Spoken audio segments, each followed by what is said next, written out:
En esta sesión del curso veremos en qué consisten las sentencias de ejecución condicional, su estructura y su uso, como parte de las estructuras de control en el lenguaje Python. Hasta ahora los programas que hemos construido presentan la misma secuencia de acciones. Se piden datos al usuario, se efectúan los cálculos con los datos introducidos, guardando los resultados en variables, y se muestran por pantalla los resultados almacenados en las variables.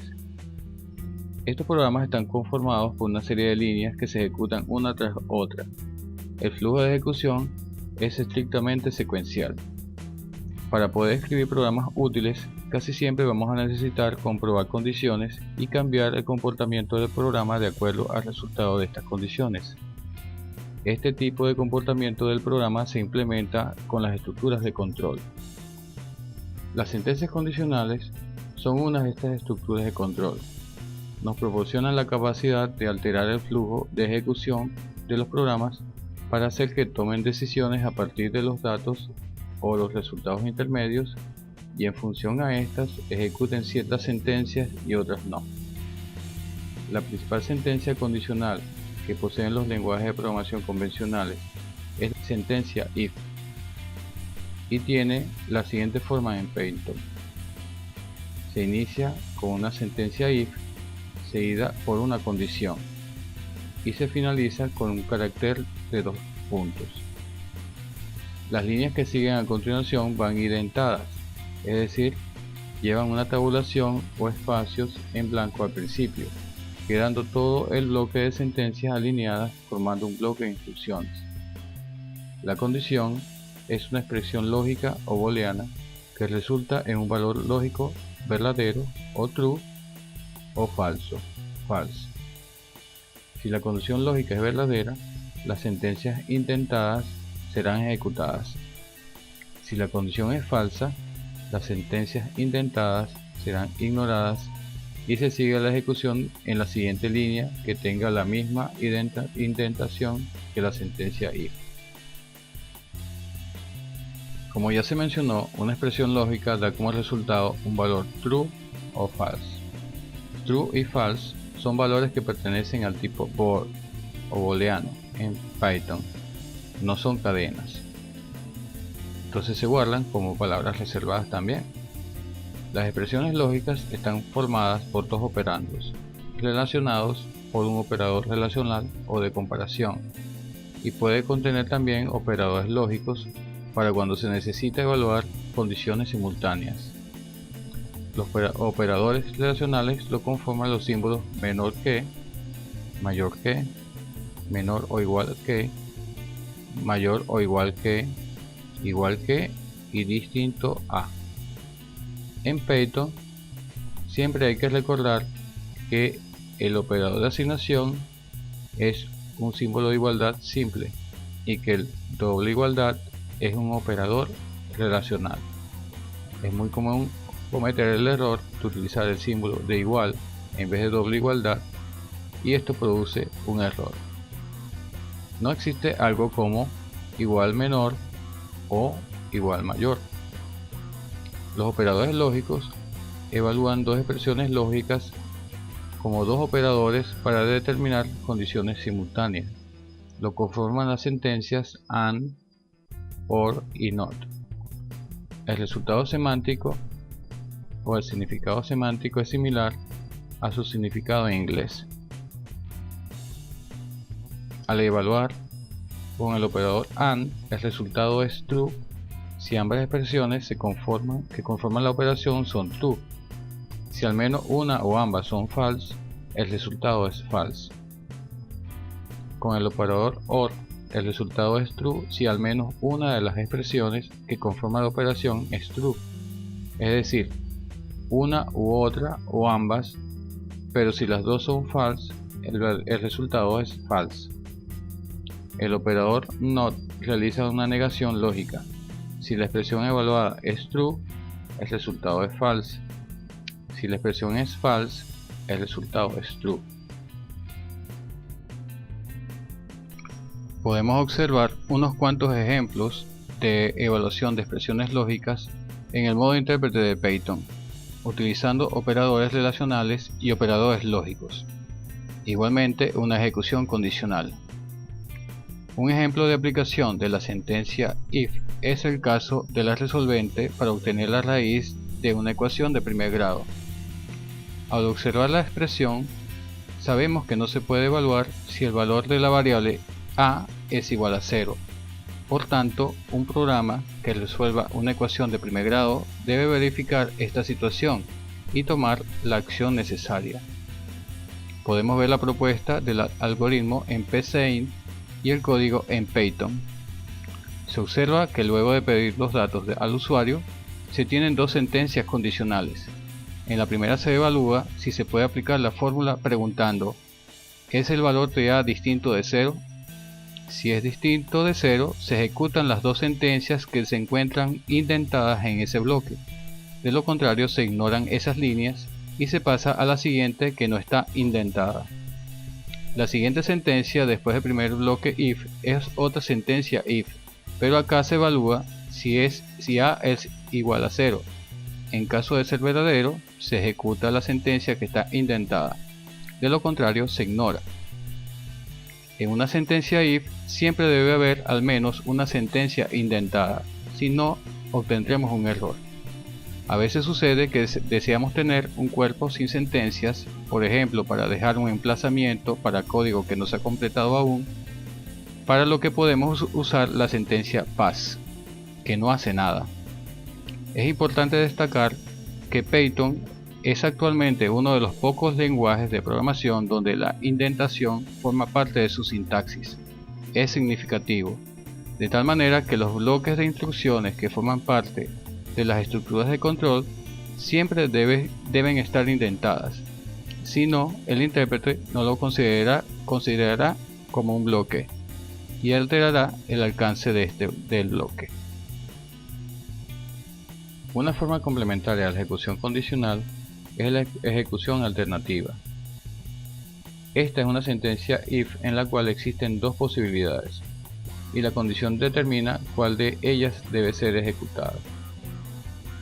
La sintaxis es if condición dos puntos, luego el bloque de instrucciones de esa if y luego, volviendo a la indentación anterior alineada con el if, se coloca else dos puntos y luego otro bloque indentado que corresponde al conjunto de acciones que se ejecutarán si se cumple el else. Debido a que la condición debe ser obligatoriamente true o false, solamente una de esas alternativas será ejecutada. Las alternativas se denominan ramas, dado que se trata de ramificaciones en el flujo de la ejecución. Podemos observar un ejemplo de ejecución alternativa en el modo intérprete de Python, y también una mejora al programa para obtener la raíz de una ecuación de primer grado. Debido a que la acción alternativa ocurre con la condición de que sea distinto de 0, se presta para implementar esta sentencia de ejecución alternativa. Algunas veces hay más de dos condiciones que se deben llevar en la ejecución de diferentes ramas, de modo que necesitamos más de dos ramas de ejecución. Para estos casos se dispone expresar esa operación utilizando lo que se llama condicional encadenada. En muchos lenguajes de programación, la ejecución condicional encadenada posee una estructura denominada case, o en español según o en caso de. Esto lo contempla la herramienta PSeInt, pero esto no lo revisaremos en esta ocasión, pues Python no dispone de esa sentencia en particular. En el caso de Python, la condicional encadenada se construye con la sentencia elif como parte del bloque if. La sintaxis es tal como if, la primera condición o condición 1, dos puntos, luego intentado el bloque de acciones que se ejecutará con ese if, luego se vuelve a la indentación anterior y se coloca el if, la segunda condición, dos puntos, y luego el bloque de acción o de sentencias que corresponden a ese elif. Si necesito ir colocando más el if, vuelvo a la indentación anterior, pongo el elif con su condición y luego intentado el bloque de sentencias que siguen a continuación y se cierra o se puede cerrar con la sentencia else. El if es una abreviatura de else if, y en este caso será ejecutada únicamente una de esas ramas. No hay límite para el número de sentencias el if, y la cláusula else al final no es obligatoria, pero colocarla debe ir al final. Cada condición es comprobada en orden.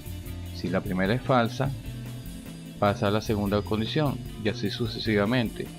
Al encontrarse con una de las condiciones verdaderas, se ejecuta ese bloque y se termina la sentencia. Ya sale de ese bloque de sentencias condicional encadenada. En este caso, como en otros que veremos, el conjunto if, elif, else se considera una sentencia compuesta, es decir, un grupo de sentencias que deben estar juntas en un bloque. Igual sucede con la construcción anterior que vimos de if, else. Podemos observar un ejemplo de ejecución condicional encadenada en el modo intérprete y un ejemplo que venimos trabajando en el cual se hace la determinación del máximo número entre tres valores proporcionados por el usuario. Podemos observar el diagrama de flujo generado a través de la herramienta psein, donde vemos entonces que la lógica lleva a que se ingresen los tres valores que se van a comparar y luego se compara. Si el valor A es mayor que B, entonces si se cumple esa condición, B o C, B es mayor que C. Y si no se cumple la condición, veo si A es mayor que C, y a través de esto determino cuál de los tres valores es el máximo. Al lado vemos entonces también la implementación del código en Python. Se hace primero la entrada de los tres valores, luego la construcción del if else, y fíjense que hay una estructura ahí que vamos a ver ahora, y finalmente se imprime el resultado. Otra forma en que se puede trabajar las condicionales es en donde también pueden anidarse una dentro de otra en caso de ser necesario.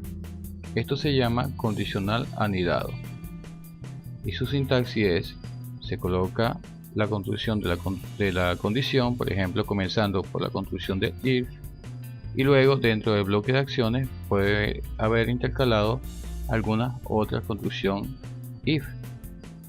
Igualmente se puede hacer en la parte de la construcción del else, donde las acciones, la acción que haya de ese bloque contiene una construcción if. Esta construcción if puede ser una construcción if sencilla, o un if else, o incluso pueden ser un if, elif, else. A pesar que el intentado hace que la estructura esté clara, debe evitarse realizar mucho anidamiento, pues puede volverse difícil de leer. Usualmente el uso de operadores lógicos y el uso del if proporcionan modos más simples de escribir las sentencias y simplificar las sentencias anidadas. Existen casos donde se sabe que cierta secuencia de instrucciones puede generar un problema, un error de ejecución, por ejemplo una entrada inválida en una operación de entrada de datos por el usuario. Vimos anteriormente que la función RawInput captura toda entrada como una cadena de texto, de tal manera que si escribimos un texto que no solo tiene números sino letras, al tratar de realizar una operación aritmética tendremos un error por parte del intérprete de Python. Si deseamos calcular el tiempo que se tarda en recorrer una distancia a una velocidad promedio, tendríamos un programa como el mostrado. Si nos equivocamos proporcionando una entrada inadecuada, saltaría un error en tiempo de ejecución. Si estamos en modo intérprete, salta el error de una vez y sigue esperando por otra instrucción. Pero si se escribe en un archivo fuente y se ejecuta, al saltar el error, el programa se detiene. Necesitamos manejar el error para que dé un mensaje de información al usuario y éste se entere de lo que está sucediendo y se haga un manejo más elegante de la situación de error en el programa. Existe una estructura de condicional dentro de Python para manejar este tipo de errores esperados o inesperados. Se trata de la sentencia try except. Su sintaxis es try el conjunto de acciones que se intentarán realizar, luego except volviendo a la indentación y el bloque de sentencias que se ejecutan en caso de suceder un error en alguna parte del bloque que está dentro de try. La idea es colocar en el bloque correspondiente al try las instrucciones que se desean realizar pero que pueden generar un problema, cualquiera de esas sentencias que están dentro del bloque try. En el bloque correspondiente a except, las acciones que se tomarían en caso de producirse el problema. Las sentencias en el bloque except se ignoran si no se produce ningún error en ninguna de las acciones que están en el bloque try. La gestión de una sección con una sentencia try recibe el nombre de captura de secciones. Esto da la oportunidad de volver a intentar o al menos de terminar el programa con más elegancia. Podemos ver el ejemplo de la implementación de try except en el programa de cálculo de distancia para evitar que salte el error cuando el usuario haga una entrada inadecuada. Vemos entonces en el código cómo ya corregido, cómo se piden los dos datos de distancia y velocidad. Luego en el bloque try se hace la conversión de tipo de la variable distancia de la variable velocidad. Luego se hace la operación y se imprime el resultado. Luego tenemos el bloque sec donde se da un mensaje de que se debe ingresar un número adecuado. Cuando no existe el bloque try, al tratar de hacer la conversión, salta el error. Ahora en el programa mejorado, si sucede algún error dentro de cualquiera de las instrucciones try, salta el exec dando el mensaje. Fíjense entonces que ya sea que se produzca un error porque se da mal la entrada o se introduce mal un error, un dato en la distancia o en la velocidad o en ambas, en cualquiera de los casos va a saltar un error de conversión y lo que va a salir es el mensaje de que se debe ingresar un número. Y si se meten bien los datos, se realiza entonces todo el cálculo y se ignora la sentencia print que está en el except.